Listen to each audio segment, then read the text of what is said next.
সব কটা নেবেন নাকি? হ্যাঁ সব কটাই লেবো, আমার কাঁচামালের দোকান আছে, পাইকারি লেবো, কয়টা টাকা লাগবে সেটাই কর।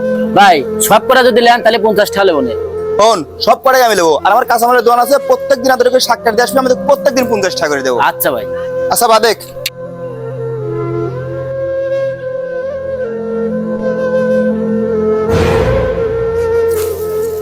এই নে টাহা, আর প্রত্যেকদিন আমার দোকানে একটা করে কাটে দিয়ে আসবি। আচ্ছা ভাই।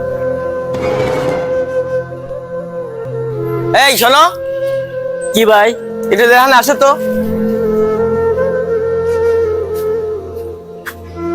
আচ্ছা তুমি এই প্রতিদিন কয় টাকা করে কচু শাক বেচো? 50 টাকা, 100 টাকা। ও আচ্ছা, তুমি এই টাকা দিয়ে কি করো? ভাই আমার বাপ নাই, মাটা আছে, মাটাও অসুস্থ। প্রতিদিন এই টাকা দিয়ে আমার মা লেগে ওষুধ কিনা খাই। আচ্ছা এই সামনে দিয়ে তুমি এই ইটে কাটাবে না কেমন করে? আর ভাই গরিবের ঈদ, মা অসুস্থ, মার ওষুধ কেনার টাকাই পাইনি, আমার আর ঈদ আছে। ও দেখ ওর জীবনটা দেখ। ভাই আমার মার লেগে ওষুধ দেওয়া লাগবে, আমি চলে গেলাম। ও দেখছিস, ওর বাপ নাই, ও কচুর হাক বেচিলে ওর মার ওষুধের টাকা গুছায়। আর তুই, তোর আব্বা তোর মার ওষুধ কিনে আবার দিয়ে তো 1500 টাকা দিয়েছে মার্কেট কর লেগে, আর তুই এইভাবে মানুষ সমাজে ছোট বানাইস। মানুষ দাঁত থাকতে দাঁতের মর্ম বোঝে না।